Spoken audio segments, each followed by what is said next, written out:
Hi class, today we are going to be working on estimating decimal sums and differences. For today's lesson, you'll need your textbook open to page 494. You'll also need to have your math journal open. Go ahead and pause this video, write in the steps that you see on the screen for your notes today, unpause when you're ready. Alright, so you should have written in your notes for today's lesson. We are going to be working on estimating decimal sums and differences. That means that we're going to have two steps to our work today. First of all, we will be working on estimating or rounding, just like we did in the previous lesson. Then we will also be working on addition and subtraction of estimated values. So step one, when we are working today, you're going to want to start by lining up the decimals by their place value. Step two, round to the given place value. If they don't tell you which place value to round to, you'll want to round to the nearest whole number. Step 3, check alignment by place value. Make sure that each digit is aligned properly. And step 4, add or subtract. Bring down the decimal point to your final answer.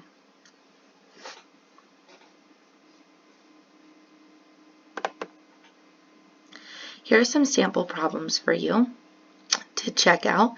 You can see that in each step, those were followed. We lined up the digits by place value. The tenths are with the tenths, the ones are with the ones, the tens are with the tens, and the decimal points are all lined up. Then the next step is to round each by their place value. Oh, sorry, 1 second, friends, I lost my page. There it is. Sorry about that. So you'll want to make sure that each of your digits is lined up by their place value. Then you'll round to the nearest whole number if you're not told another place value to round to. You can see that 20 and 9/10 is rounded to 21, 41 and 8/10 is rounded to 42, and 46 and 6/10 is rounded to 47, and then the addition is completed from there. Here's another sample problem for you, seeing that the numbers 63 and 59/100 were rounded to 60, and 75 and 13/100 was rounded to 80. In this one, that was the case because we are rounding to the nearest 10. Okay, we're going to start working on number 2. Number 2 is 6 and 9/10 plus 5 and 8/10. Our directions say to estimate the sum or difference. To do that, it does not tell us which place value, so we're going to round to the nearest whole number. In this case, that would be the ones place is the nearest whole number. So we're going to go ahead and underline the ones place. We're going to underline the ones place and we are going to solve. So underline the ones place is 6 and 5. We look to the right of the 6. We see that the digit to the right is 5 or more, so our rounding digit soars and becomes a 7. Then we see that the rounding digit in the next number is a 5. We look to the right, it's an 8. That means it's more than 5. Our rounding digit soars. 5 and 8/10 becomes 6. Then we go ahead and we do our addition. 7 plus 6 is 13. Let's take a look at our next problem, number 3.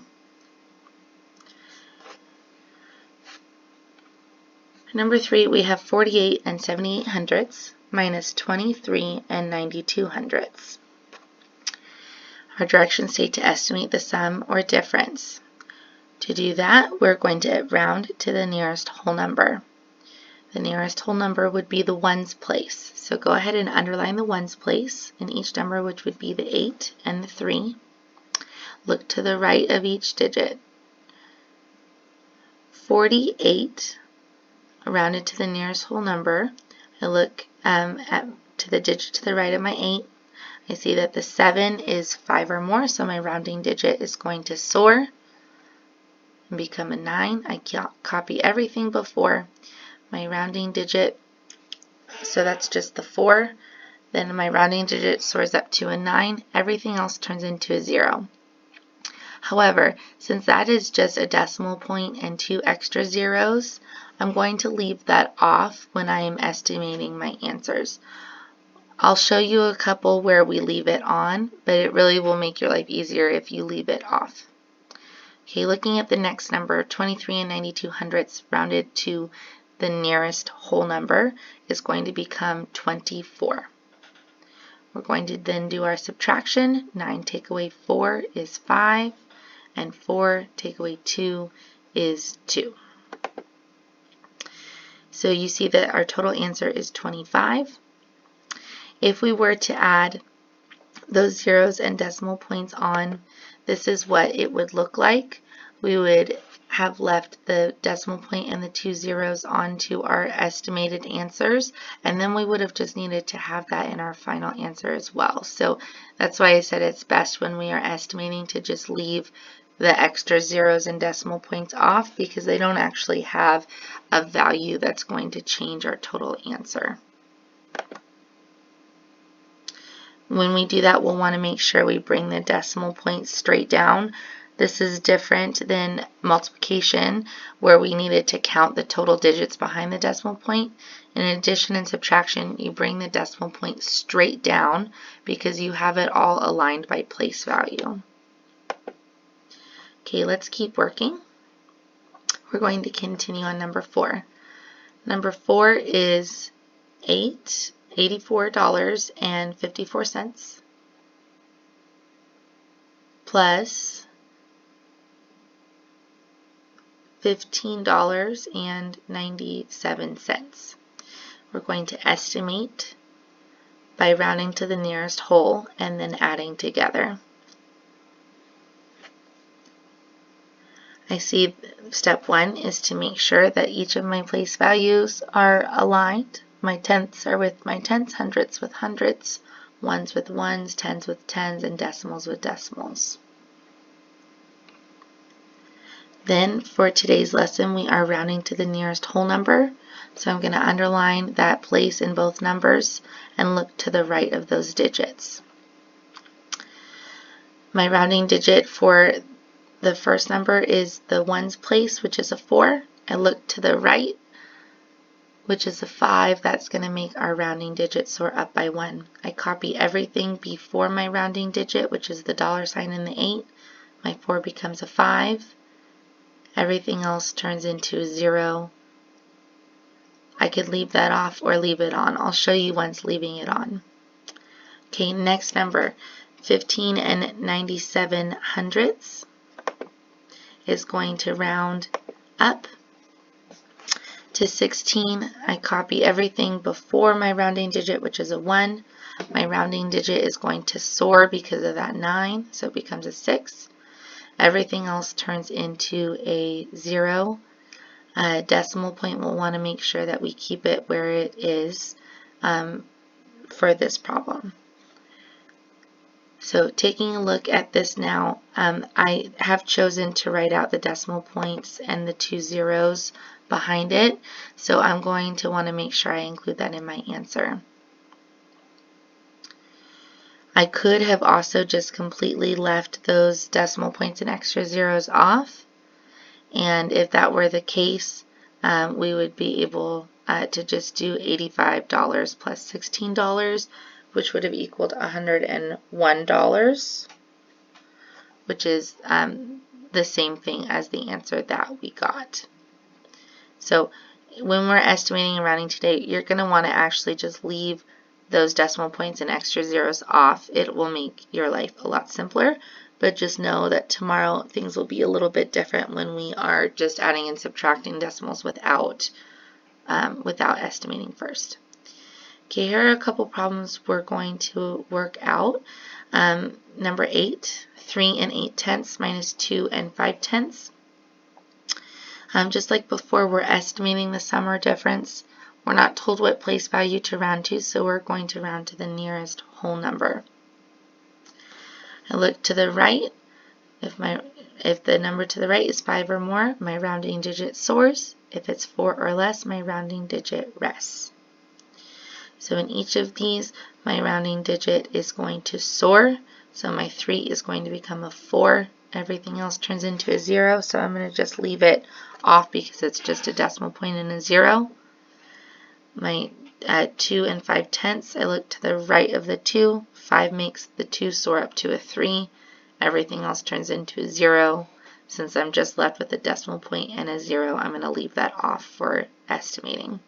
4 take away 3 is 1. And so we know that this problem is about 1 whole. Okay, let's take a look at number 9. I'm going to write this out for you. I'd like you to solve it on your own. Pause the video and then unpause when you're ready. Please round to the nearest whole number and estimate.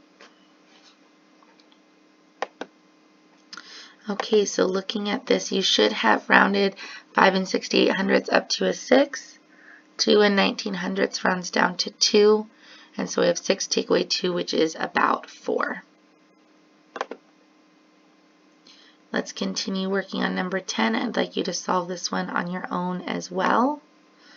Number 10 is $72.94 plus $49.57. Please round to the nearest whole number to estimate your answer. Go ahead and pause the video, solve, and then unpause.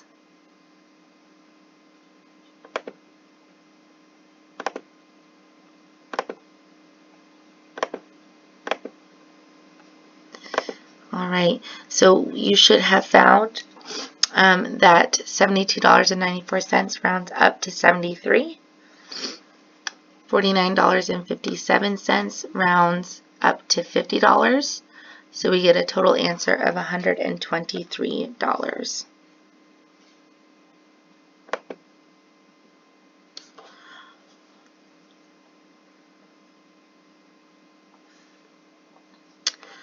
Alright, so you'll also be asked today to do some comparing with less than, greater than, or equal to. These steps are no different than what we've been doing. The only difference is you have an extra step for each question. You'll have to solve 2 problems using estimation, and then you'll have to compare the sums or differences at the end with the signs less than, greater than, or equal to. So number 16 I'll solve out with you. That's 56 and 1200ths minus 14 and 7800ths. You'll want to make sure your digits are lined up by place value. Then we are estimating, so we need to round before we solve. We're going to round to the nearest whole number because it does not tell us what place to round to. So rounding to the nearest whole number, 56 and 1200ths becomes just 56. 14 and 7800ths is going to become 15. Then I can solve using subtraction, and I see that my total answer is 41. Then I'm going to do the same thing for the next problem, 17 and 300ths. Plus 13 and 9800ths. I'm going to round to the nearest whole number, which is the 7 and the 3. 17 and 300ths rounds down to 17, and 13 and 9800ths rounds up to 14.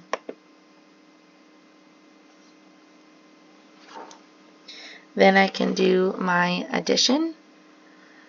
7 and 4 is 11. 1, regroup the 1.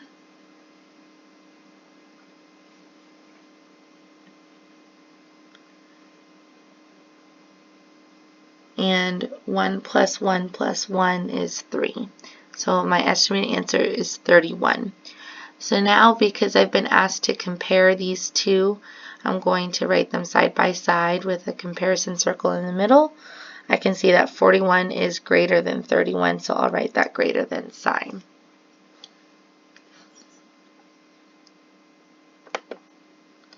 Alright, so that's it for our instruction today. I'd like you to go ahead and complete now 19.2 PW. You're going to complete the whole page. I'd like you to be careful to read the directions for which place value you should round to. If you are not told a place value to round to, you can go ahead and round it to the nearest whole number like we practiced today.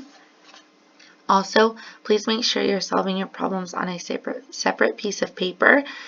Your work page is not enough space for you to properly solve these out, especially considering we want to be so careful making sure our digits are aligned. Go ahead and keep working hard, and I will see you soon.